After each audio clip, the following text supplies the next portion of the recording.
most challenging thing about playing Wilder was probably letting him go at the end of a day of shooting.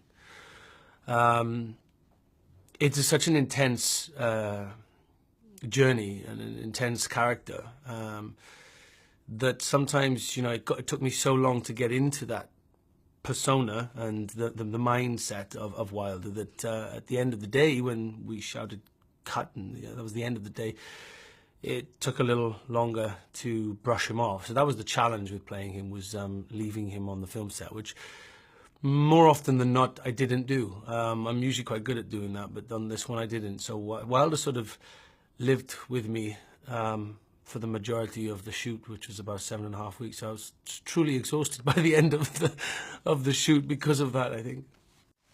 I may be a bastard, madam, but I'm a polite bastard.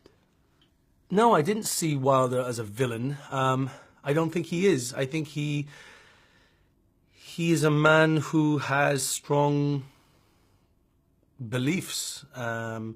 He's a defender of his class. He is a man who sees that he's entitled to certain things. I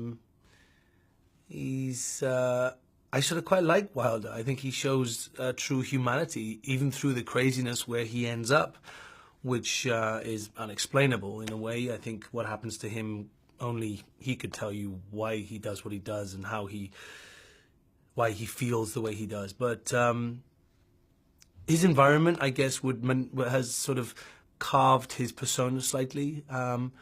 But there's a lot of sanity to Wilder, and throughout the whole, crazy story that we're telling in High Rise, you see moments where Wilder, even covered in blood and a shattered human being, showing all his flaws and imperfections, can still see the world in quite a plain way. He sees it in black and white, and is described by Lang as probably the most sanest person in the building. So he's very interesting. He's very complicated, but there's more to him than you first think. How much of High Rise do you find in today's society? Depends what sort of life you lead and sort of where you live and what you observe. But I think there are parallels to what we see in the human interaction in this movie.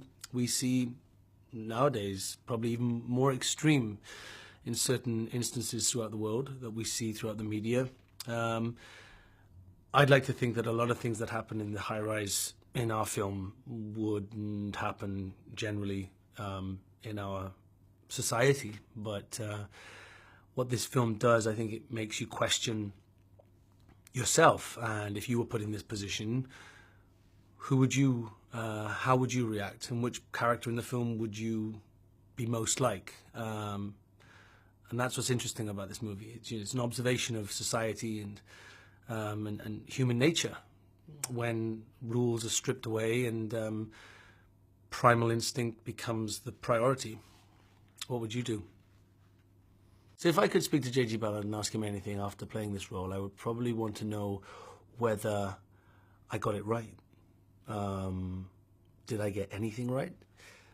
Weirdly, I met his daughter about a week ago, and she said he would have liked what I did, which is a nice thing. I channeled a bit of Oliver Reed, an actor who was very sort of high profile in the 70s. We remember him very well from a lot of things he did. And I sort of channeled a lot of him into my character, and apparently Ballard was a big Ollie Reed fan. So somehow I landed with the right person.